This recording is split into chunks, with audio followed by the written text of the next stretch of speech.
Boa noite, igreja.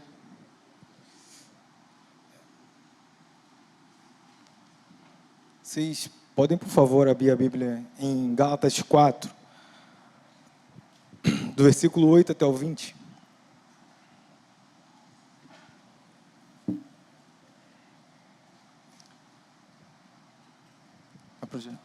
Vai ser projetado aqui também, na tela.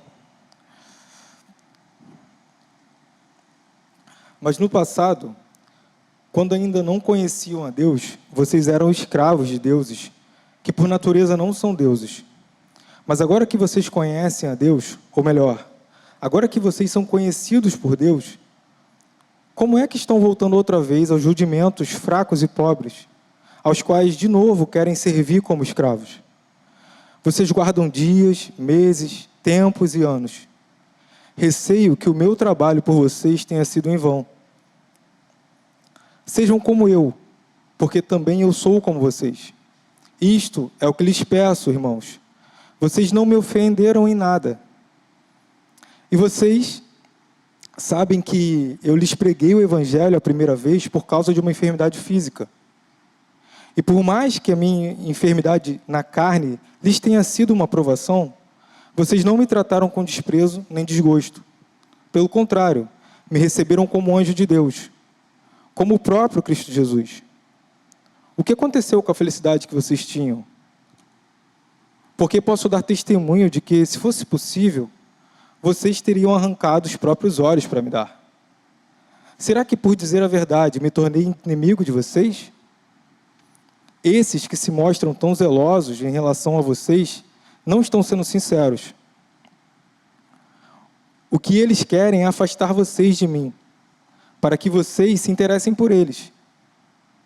É bom ser sempre zeloso pelo bem e não apenas quando estou com vocês, meus filhos, porque de novo estou sofrendo dores de parto, até que Cristo seja formado em vocês. Bem que eu gostaria de estar agora aí com vocês e falar em outro tom de voz, porque estou perplexo com vocês.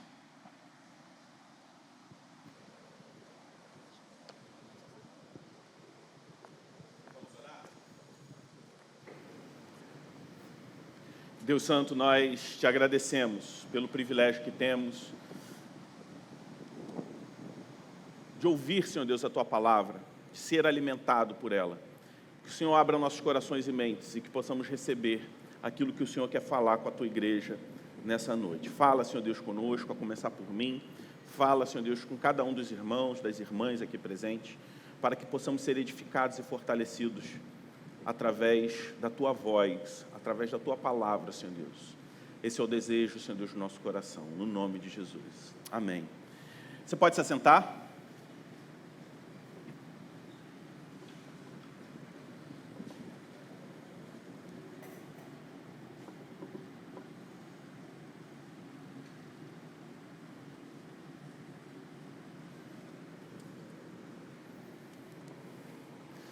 Boa noite, muito bom estar aqui com vocês, compartilhando da palavra de Deus. Dando sequência a essa série de mensagens no livro, na carta, na epístola do apóstolo Paulo à igreja da Galácia. E hoje nós damos continuidade nesse texto que nós acabamos de ler, no capítulo 4, a partir do versículo 8 até o 20, onde encontramos o apóstolo Paulo profundamente preocupado com uma questão que ocorria ali na igreja da Galácia, mas uma questão que permeia, que permanece viva em cada igreja até os dias de hoje. E o que estava acontecendo ali? O apóstolo Paulo estava preocupado com aqueles irmãos em relação a onde estava verdadeiramente a identidade deles. A igreja da Galácia era composta majoritariamente por gentios convertidos ao Evangelho. Logo, se ali era um contexto de gentios convertidos ao Evangelho, isso significa que aquelas pessoas, antes da sua conversão, aquelas pessoas seguiam a religiões pagãs, como o apóstolo Paulo enfatiza, logo ali no início, no versículo 8 em diante, quando ele diz que eles adoravam a deuses que não eram deuses. quando o apóstolo Paulo diz: mas no passado, quando não conheciam a Deus, vocês eram escravos de deuses, que por natureza não são deuses.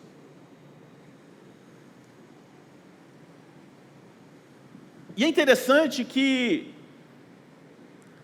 o apóstolo Paulo aqui, ele está endereçando essas palavras não a pessoas que antes da sua conversão eram completamente céticas.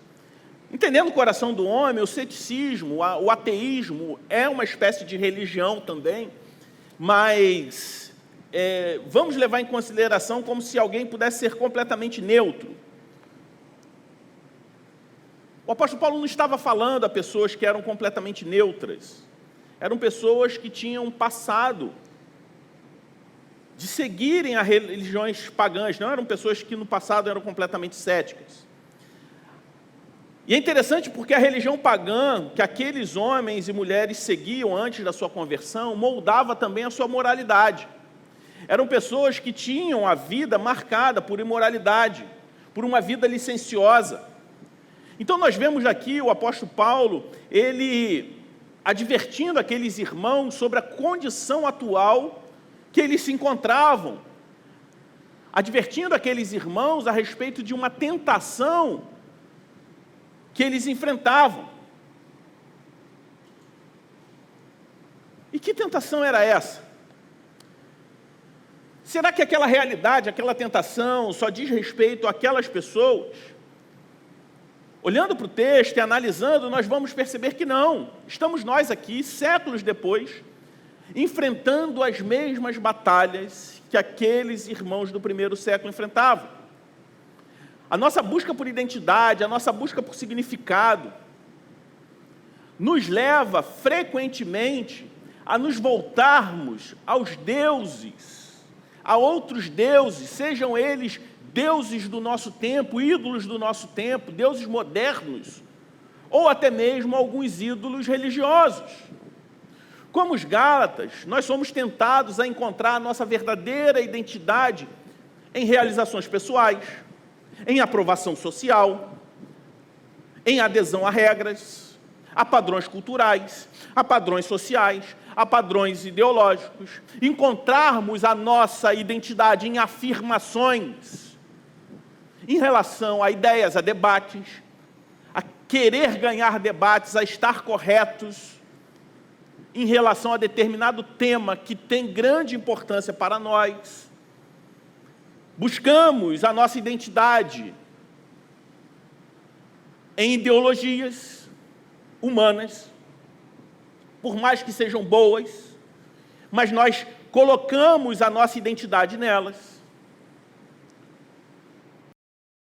Mas como o apóstolo Paulo nos lembra, a nossa verdadeira identidade, ela está no fato de que somos filhos e filhas adotadas por Deus através de Jesus Cristo. Sem o Evangelho, o que nós vemos aqui é que a única condição possível para o homem é a escravidão. Não há neutralidade, não há liberdade sem Cristo.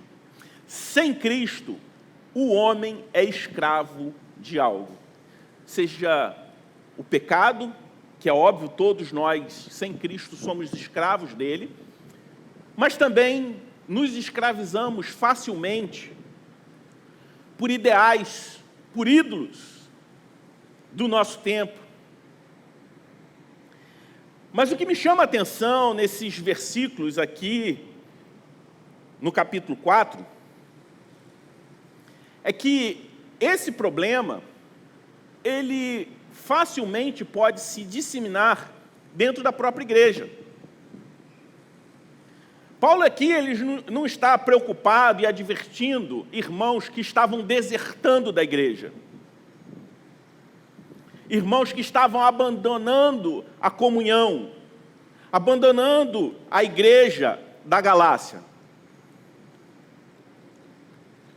O que Paulo estava preocupado era com um discurso religioso dentro da igreja que substituía o evangelho dentro da igreja. Paulo estava preocupado não simplesmente com a cultura judaica entre os gentios.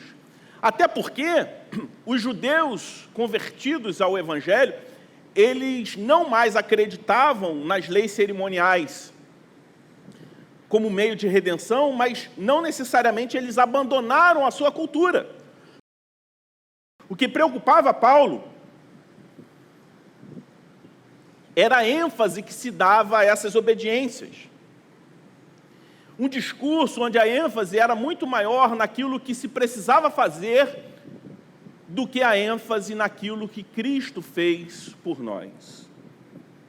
E quando nós exploramos esse texto, nós precisamos considerar a mensagem de Paulo aos Gálatas, entendendo que ela é crucial, não só para a realidade daqueles irmãos, mas para a nossa própria compreensão de quem nós somos e de quem, de fato, a quem nós de fato pertencemos. Olhando nos primeiros versículos, do 8 ao 11, a primeira advertência que eu vejo aqui é em relação à ilusão da escravidão. A escravidão, ela é uma ilusão. O apóstolo Paulo, ele começa essa seção do texto dizendo que os gálatas eram escravos daqueles que não são deuses. Ele se refere a falsos deuses. Como eu disse no início, a maioria dos cristãos da Galácia não eram originalmente judeus, mas pagãos, antes da sua conversão. Portanto, Paulo, basicamente, lembra aqueles irmãos que no passado eles costumavam adorar a deuses pagãos. Depois, no versículo 9, ele diz que aqueles irmãos estavam voltando à escravidão. E para que eles estavam voltando? O apóstolo Paulo fala aqui que eles estavam voltando a adorar aqueles falsos deuses, aqueles ídolos, aquelas divindades pagãs. Não, não era isso. Observe, Paulo fala que eles estão voltando à escravidão, mas em nenhum momento a gente vê no texto nenhum indicativo, Paulo falando que eles estavam voltando às práticas pagãs do passado. O que estava acontecendo? O apóstolo Paulo especifica no versículo 10 que a escravidão agora estava no fato da observância de dias especiais, meses, estações do ano.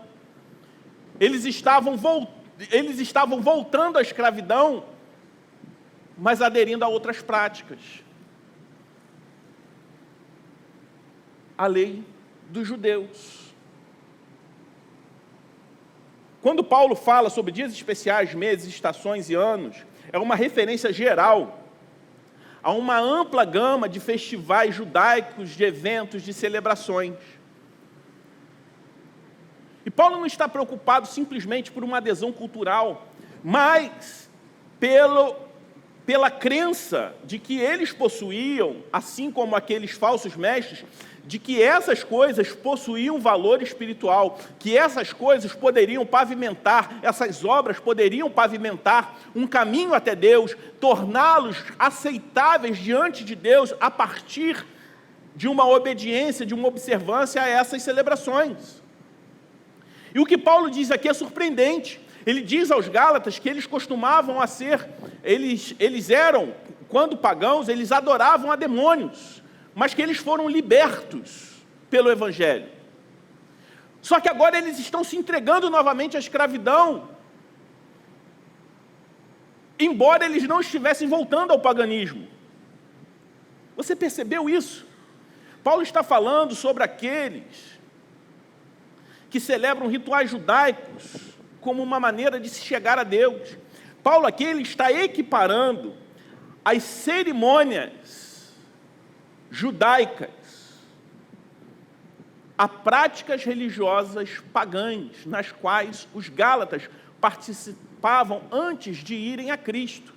Em outras palavras, Paulo ele refere-se a essas ordenanças judaicas como demoníacas. Mas de onde vem a prática judaica?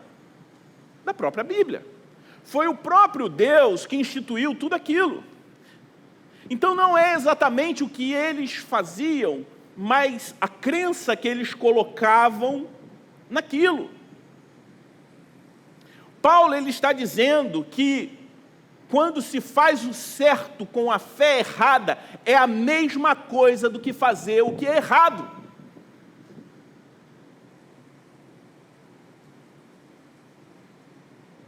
Paulo refere-se a essas ordenanças judaicas como demoníacas, quando elas são abordadas como maneiras de se tornar justo diante de Deus. Observe, as práticas pagãs eram cultos a demônios, como a própria palavra de Deus diz. Falsos deuses eram cultuados, cerimônias marcadas pela promiscuidade. Os rituais judaicos faziam parte, no caso, do culto a Deus na antiga aliança. Como que Paulo ele equipara essas duas coisas? O culto judaico em nenhum momento chancelava a promiscuidade como o culto pagão, pelo contrário. Sempre foi marcado pela santidade, pela reverência. A escravidão é uma ilusão, porque a vida com Deus não é somente sobre o que nós fazemos, mas o porquê fazemos. Deixa eu colocar isso numa linguagem mais contemporânea. Se você vai à igreja, se você canta músicas, se você estuda a palavra, mas você faz isso tudo que nós devemos fazer, pensando que é assim que você vai trabalhar para ganhar o favor de Deus para você, isso significa que você não está muito diferente dos mais de 1 bilhão de hindus no mundo hoje, que estão se curvando a seus deuses, acreditando que a partir das suas obras, eles estão conquistando o favor de Deus para si. Se o seu cristianismo se resume a uma caixa de seleção sobre aquilo que você pode e o que você não pode fazer, para que, a partir disso, você se sinta bem consigo mesmo, e ache que você está bem diante de Deus, e que a partir disso você está salvando a sua pele no dia do julgamento, então o seu cristianismo não é diferente de qualquer outra religião no mundo. No final, a sua obediência não vai te salvar, vai te condenar, sabe por quê? Porque a nossa obediência ela é imperfeita. Nós somos aceitos mediante a obediência de Cristo. Isso não significa que Deus não espere de nós obediência, a gente vai falar sobre isso. Não é sobre obedecer, mas por que você obedece?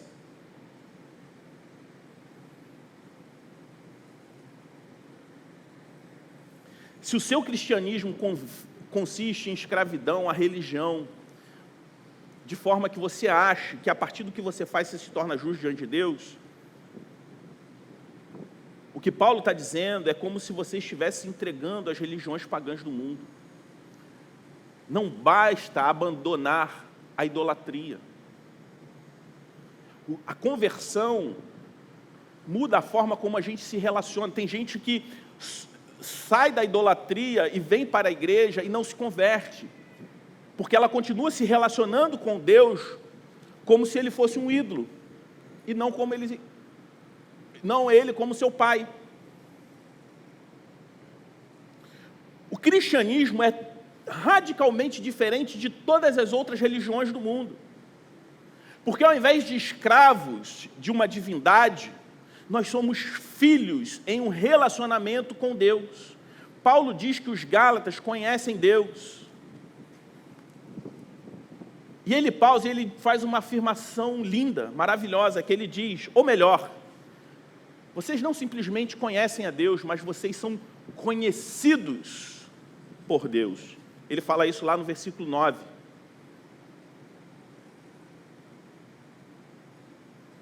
Nós somos filhos de Deus. E uma vez que somos filhos, por que viveríamos como escravos? Quando somos filhos de Deus e um relacionamento com Deus, não há espaço para a escravidão. O que Paulo diz é que Deus nos conhece intimamente. A ideia aqui não é simplesmente um conhecimento teórico, mas um conhecimento profundo e pessoal. onde nós conhecemos a Deus e Deus nos conhece. Ele nos chama pelo nome, Ele nos elegeu, Ele nos escolheu. Conhecer na Bíblia é muito mais do que ciência intelectual. É a mesma palavra que é usada em textos relacionados a casamento, quando diz que o marido conheceu a esposa nas núpcias. Conhecer é estabelecer um relacionamento pessoal, íntimo com uma pessoa.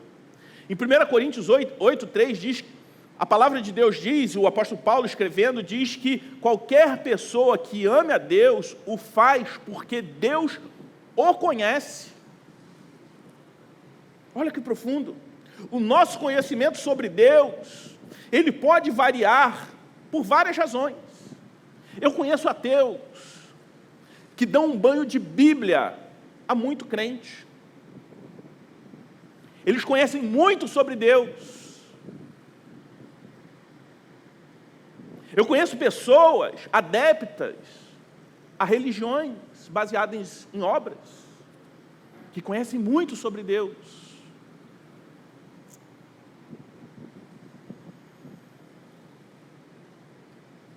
Pessoas do romanismo que sabem muito sobre Deus, mas têm um relacionamento baseado em obras. Eu conheço crentes que sabem muito pouco sobre a Bíblia, e às vezes, por vezes, tem um testemunho ainda que não condiz tanto, está em crescimento, está no início da vida cristã. Sabe qual é a diferença? É que Deus conhece essas pessoas. Então a questão não é o quanto você conhece sobre Deus, mas é se Deus te conhece.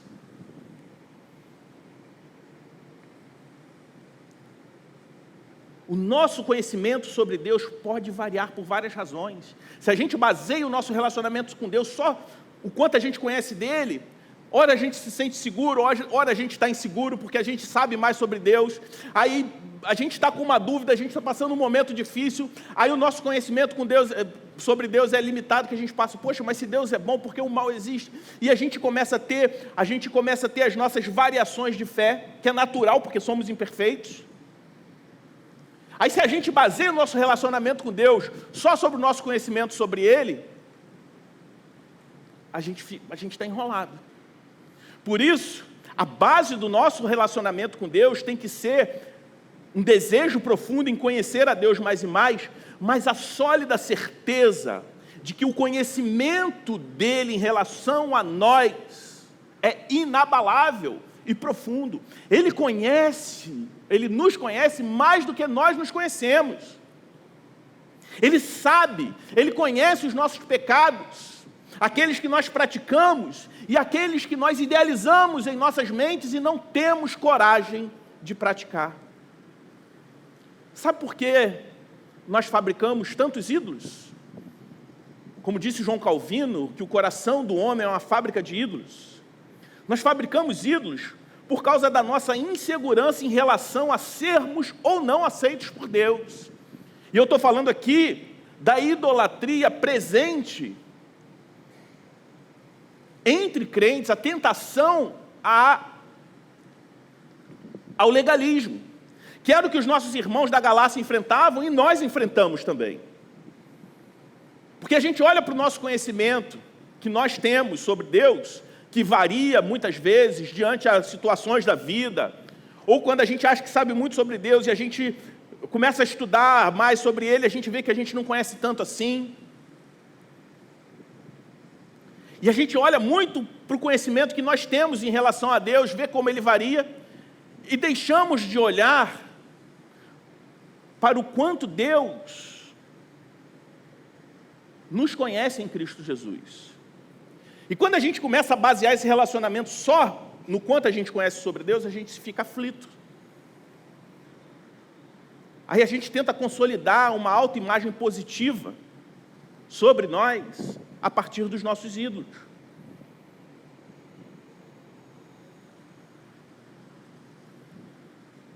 Só que o apóstolo Paulo vem aqui e nos lembra que o Evangelho mostra que não precisamos nos fazer belos ou dignos de sermos amados por Deus? Porque Ele já nos conhece antes da fundação do mundo. Sendo assim, a gente não precisa criar um ídolo a partir da aprovação alheia ou a partir da nossa própria aprovação para que a gente se torne belo diante de Deus. Porque Deus, Ele nos amou quando nós ainda éramos seus inimigos.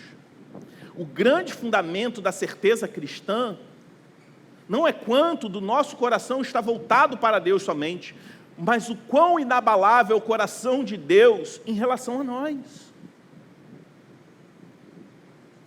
Se começarmos a entender que somos conhecidos por Deus, nós não buscaremos amparar a nossa fé, a nossa autoimagem, nas nossas obras.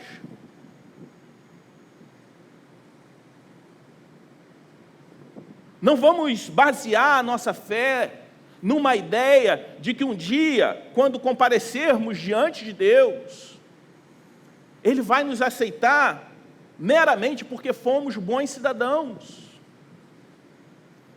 Não adoraremos a nenhum ídolo, mas amaremos a Deus, porque Ele nos conhece. O Deus que é santo, o Deus que é todo-poderoso, o Deus que é onipotente, onipresente, onisciente, o Deus criador dos céus e da terra, apesar de todo o seu poder, Ele não simplesmente permite ser conhecido por nós, como Ele nos conhece. Essa deve ser a nossa fonte de amor por Ele. Por consequência, a nossa devoção e a nossa obediência. Diante da ilusão da escravidão que o apóstolo Paulo expõe para os Gálatas, ele fala também sobre o chamado para a liberdade. Nesse segundo segmento da carta, a partir do versículo 12, o apóstolo Paulo ele faz uma importante afirmação. Ele diz que ele se tornou como um deles, como um gentio. Paulo era judeu, e para ganhar aqueles irmãos, ele se tornou como um gentio. O que isso significa? A missão de Deus, o ministério do evangelho, da pregação, ela é culturalmente flexível. Tá? Experimente fazer uma viagem missionária em outras culturas, totalmente diferente. A Eric chegou ontem aí, de outra viagem para Moçambique, e você vai ver o mesmo Deus sendo adorado em uma cultura totalmente diferente. É óbvio que em toda a cultura existem questões, manchas do pecado na cultura, questões supraculturais, que o Evangelho precisa redimir. Mas o ministério impulsionado pelo Evangelho, ele é culturalmente flexível, é adaptável em relação a tudo, desde que o Evangelho seja preservado. Ele não se deixa prender por particularidades culturais, por costumes. Paulo fala aqui que ele se tornou como os Gálatas para levá-los a Cristo. Em outras palavras, Paulo, um homem judeu, quando foi ao contexto dos gentios, ele deixou de lado muito dos seus costumes judeus. Ao invés disso, ele deixou de lado esses costumes para mostrar que a salvação não dependia dessas coisas. Ele não estava ali para doutrinar aqueles homens a uma cultura judia, mas para pregar o Evangelho. E por ironia do destino, agora ele está implorando aos Gálatas para fazer o mesmo, para eles pararem de viver como se eles precisassem fazer certas coisas para serem salvos. Isso aponta para nós, dá um sinal muito importante em relação à mentalidade legalista, que tem como uma das suas marcas registradas, né, a mentalidade que está o tempo todo tentando se justificar por obras. Ela é marcada pela inflexibilidade e por uma obsessão por detalhes. São aqueles que falam, se você deseja seguir a Cristo, se você é um convertido, se você tem a Cristo, você tem que ter a Cristo e você tem que ser exatamente como nós.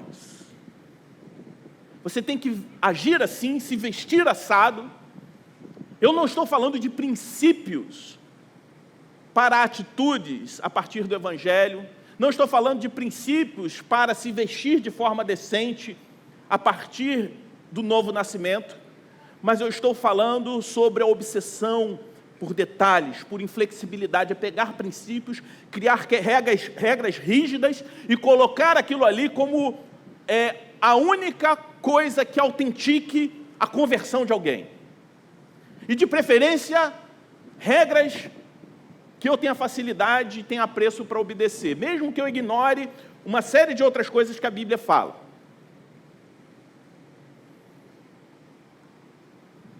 Essa inflexibilidade, essa falta de adaptação, ela contradiz com o próprio Cristo. Mas como assim? Não só com Paulo, que é um modelo de alguém que se aproxima da realidade das pessoas sem abrir mão da verdade, se aproxima da realidade da vida daqueles que ele deseja alcançar, mas o próprio Cristo, não só no seu ministério falando, mas na própria encarnação, é o exemplo máximo de contextualização. Deus se fez como nós, Ele se fez homem. Nos versículos 13 e 14, Paulo fala sobre como ele conheceu os Gálatas pela primeira vez. Paulo fala que ele conheceu os Gálatas por conta de uma enfermidade. O texto não deixa explícito que enfermidade é essa, mas os comentaristas, alguns falam que foi malária, outros sugerem uma doença nos olhos, porque ele fala assim: eu sei que naquela época, se possível, alguns de vocês arrancariam os próprios olhos e me dariam os seus olhos. Mas independente qual é o problema, o que nós vemos é que aparentemente era um problema grave e que causava algum tipo de repulsa, seja por medo de contaminação ou por algum aspecto físico que gerava algum tipo de repulsa social diante daquele tipo de doença. E o que Paulo diz? Mesmo com uma doença que normalmente causa repulsa, que ninguém quer chegar perto, vocês me aceitaram, mesmo quando não era fácil fazer isso. E mais, no versículo 15, o apóstolo Paulo diz: vocês não simplesmente aceitaram quando eu estava numa condição repulsiva, como me aceitaram com alegria. Vocês se sacrificaram por mim, é isso que o apóstolo Paulo faz. Só que logo em seguida, no 16, ele disse: e agora que eu estou falando a verdade, vocês me rejeitam.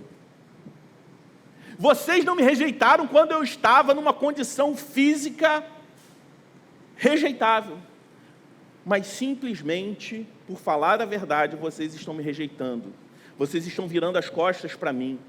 E mais, Paulo diz no versículo 16 que eles estavam tratando como um inimigo. Isso deixou Paulo perplexo, confuso e, de certa forma, com o coração partido. Quantas vezes isso acontece? E é interessante porque a perseguição nesse momento não veio do mundo, mas veio dos seus irmãos. Estava conversando com o pastor Eduardo sobre isso. Sobre, às vezes, pessoas, e não são questões hipotéticas, mas situações reais, de que você serve para além do seu dever pastoral, você se coloca em risco pela pessoa, numa situação grave de saúde, como já ocorreu no ministério, que a pessoa está e você se coloca, mas basta você confrontar um ídolo da pessoa, que ela se torna seu inimigo. E a gente estava lembrando de uma situação real. Mesmo diante de tanta coisa, de uma história com tantos momentos difíceis de você acolher na sua casa, de por vezes você se doar, mas quando você vê sinais de orgulho e de idolatria, e não estou falando de desvio do evangelho, mas idolatria por coisas boas, e ao você confrontar, a pessoa começa a te tratar como inimigo. Aí você fala: mas será que é idolatria mesmo? Porque a pessoa disse que não é. Fale para um idólatra que ele é idólatra. Nunca vi. Realmente eu sou idólatra, quero ser idólatra e vou continuar sendo. Fala isso com alguém que faz parte de uma religião marcada pela idolatria, que ele é idólatra. Acuse-o de idolatria, confronte-o Ele vai admitir? Óbvio que não. Quanto mais os ídolos do coração.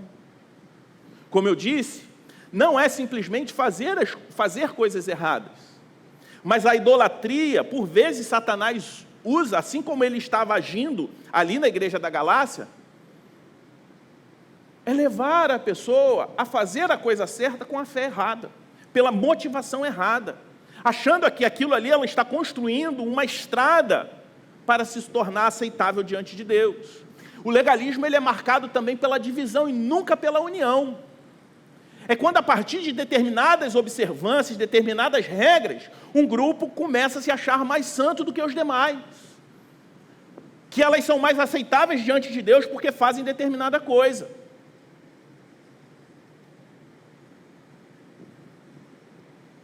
E a oposição que Paulo estava enfrentando era dos seus próprios irmãos, porque ele estava vivendo radicalmente a graça. E quando nós fazemos isso, isso vai nos custar também. Quando nós somos santos, nós conquistamos a reprovação do mundo, o viver santo. A palavra de Deus nos alerta sobre isso, isso é uma realidade. Mas quando nós vivemos em missão, por vezes isso vai nos custar. Nós seremos ameaçados por muitos que estão dentro, com a mentalidade legalista. Uma vida santa desagrada o mundo. Mas uma vida em missão vai desagradar líderes religiosos. Por isso, a pergunta para nós é: vivemos de acordo com a palavra de Deus, mesmo quando não é fácil? Estamos dispostos? Por isso, nós precisamos sempre da ajuda do Senhor. Não só precisamos de Deus, da ajuda do Senhor, para viver a verdade quando não é fácil, mas também quando não é popular. Quando ele diz, por acaso agora me tornei seu inimigo por dizer a verdade, não era popular Paulo falar a verdade, mas ainda assim ele foi fiel a Deus. Paulo disse algumas coisas duras aos Gálatas, não porque ele os odiava, mas porque ele os amava. Paulo estava disposto a arriscar a sua própria reputação com os Gálatas, dizendo a verdade ao invés de dizer aquilo que eles queriam ouvir. Não é porque ele odiava os irmãos, mas porque ele os amava. Isso é um bom lembrete para mim e para você, para todos aqueles, especialmente aqueles que ensinam a Bíblia. As pessoas amam um pregador ou um mestre que diz exatamente o que elas querem ouvir. Pegue os pregadores mais populares da internet, são aqueles que massageiam o ego, a pregação da autoajuda, aqueles que têm uma palavra, que falam sempre aquilo que as pessoas querem ouvir. Faça isso, você vai atrair multidões, vai ganhar elogios. Tudo vai bem enquanto você continuar dizendo aquilo que as pessoas querem ouvir. Mas quando você diz a verdade, as pessoas olharão para você como se você fosse inimigo delas. Então a pergunta para todo cristão, para todo pregador, para todo professor, para todo aquele que vive em missão e que prega a palavra de Deus é essa: você e eu queremos ser populares ou queremos ser fiéis? Eu quero ser fiel à palavra de Deus, mais do que eu quero ser agradável às pessoas. Claro que eu procuro fazer ambos. Não quer dizer que ser fiel você vai ser sempre o cara chato, antipático. Não confunda chatice com fidelidade, tá? Enquanto a palavra de Deus nos guiar, nós precisaremos sempre da ajuda do Senhor para ouvir a palavra de Deus, para receber a palavra de Deus e compartilhá-la, mesmo quando não for popular. Por último, caminhando para o encerramento, o apóstolo Paulo faz um último apelo ao zelo verdadeiro. Nos versículos 17 e 20, nessa passagem, nós vemos o apóstolo Paulo falando sobre o verdadeiro zelo. No versículo 18, especificamente, Paulo fala que é bom ser zeloso. Eu e você, como filhos de Deus, precisamos ser zelosos, desde que haja pelo propósito correto. Em seguida, no versículo 19, Paulo fala sobre o que ele é zeloso. E ele introduz a imagem da luz, de dar a luz. da gravidez, da gestação, quando ele diz: estou novamente sofrendo dores de parto por vocês, até que Cristo seja formado em vocês.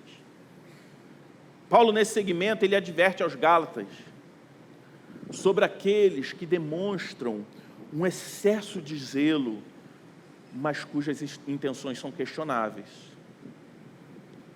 Ele contrasta o zelo autêntico, que busca o bem das pessoas, que busca a glória de Deus, com um zelo egoísta, que procura alienar as pessoas. Aqueles líderes espirituais que queriam doutrinar as pessoas a uma conformidade, a uma padronização, à sua própria cultura, aos seus próprios gostos. Paulo aqui ele está expressando um desejo profundo de estar presente novamente com aqueles irmãos lá na Galácia, para que ele pudesse falar em um tom diferente da repreensão que ele estava fazendo ali naquela carta. Ele gostaria de falar de forma mais gentil, refletindo ali não simplesmente uma dureza, mas uma angústia e um cuidado paternal por aqueles irmãos que estavam se perdendo. Baseando nesses versículos, nós devemos orar, pedir ao Senhor que Ele nos dê paixão para sermos conformados à imagem de Cristo. A palavra aqui que ele fala de ver Cristo formado em vós, no grego, é morfo, que deriva metamorfose, que dá a ideia de uma mudança de dentro para fora, de ser moldado. Então, mais do que tudo, Paulo não queria simplesmente brigar com eles, mas queria que Cristo fosse usado como um molde para modelar a vida dos Gálatas, e que aquele suposto zelo dos judaizantes não estava os moldando à imagem de Cristo, embora não fossem coisas ruins, embora não fosse um apelo à promiscuidade. Paulo quer que aqueles irmãos sejam como Cristo. Eu e você somos lembrados pelas palavras de Paulo, no versículo 20, onde ele fala que Cristo vive nele e precisa habitar em nós.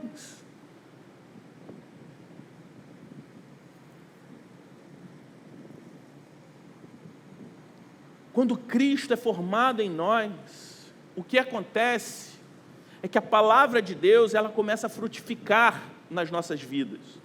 Isso afeta a nossa forma de viver, afeta a nossa proclamação, a forma como nós compartilhamos a palavra de Deus, o Evangelho.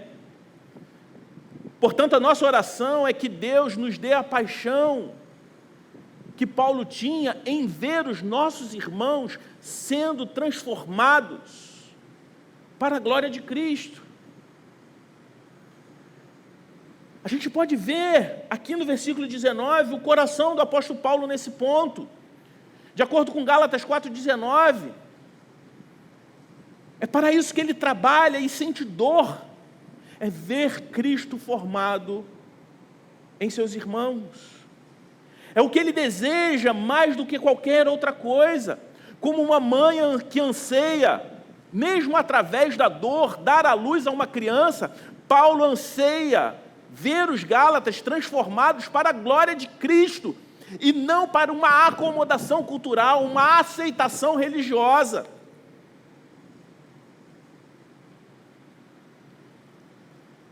Isso não deveria ser exclusividade do apóstolo Paulo.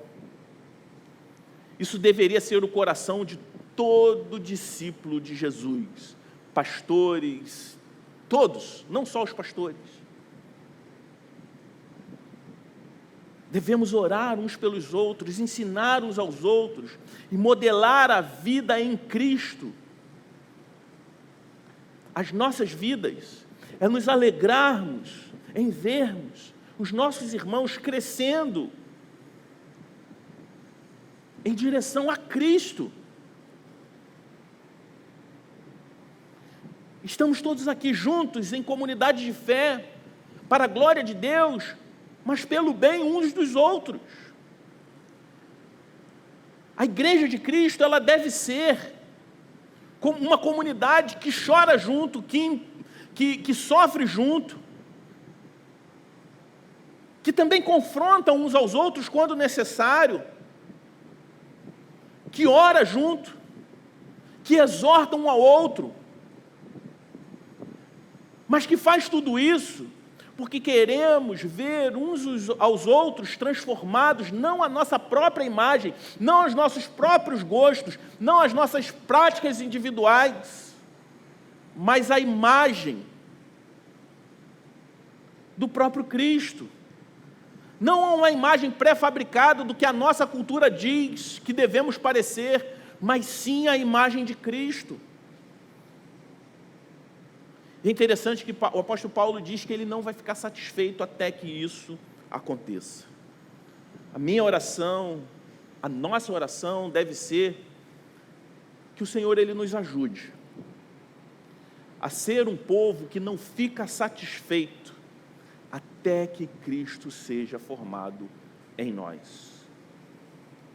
Você está disposto a ser essa igreja insatisfeita até que Cristo seja formado em nós? Até que nós assumamos a forma de Cristo, que de fato sejamos o corpo de Cristo em missão, o povo de Deus em missão na terra, até que Cristo volte. Esse era o desejo do coração do apóstolo Paulo, e deve ser o meu desejo e o seu coração. Não de conformar pessoas à nossa própria imagem, mas ver Cristo formado em cada um de nós. Amém? Vamos orar? Deus Santo, nós te agradecemos pela tua rica palavra, que fala aos nossos corações, que nos ensina. Senhor, retira de nós toda a inclinação à justiça própria, ao desejo pelo legalismo, a escravidão, Senhor Deus, a seguir padrões humanos, que por vezes são bons, mas colocar a fé errada em coisas que até mesmo o Senhor espera de nós. Nos livre, Senhor Deus, da tentação ao legalismo. Nos livre, Senhor Deus, a tentação de subjugar pessoas a padrões que nós desejamos, ao invés de sofrer, de lutar, de servir um ao outro, para ver Cristo formado em nós. Que possamos ser uma igreja em missão, uma igreja que prega e encarna o Evangelho. Se porventura há pessoas aqui que não conheciam a mensagem do Evangelho, que o Senhor faça a obra nesses corações, que Cristo seja formado nessas vidas, que eles possam entender que não há nada que Ele possa fazer, que ela possa fazer, que a torne aceitável diante do Senhor, a não ser que Cristo seja formado nela, para que o Senhor a reconheça. Porque se for pelos nossos méritos, nós estamos perdidos. Mas nós te glorificamos, porque Cristo, a vitória de Cristo, é a nossa vitória. E por causa dela, o Senhor nos adotou, nos aceitou, e hoje nós temos um relacionamento contigo. Não só o conhecemos, mas o Senhor nos conhece. Essa é a nossa oração no nome de Jesus. Amém.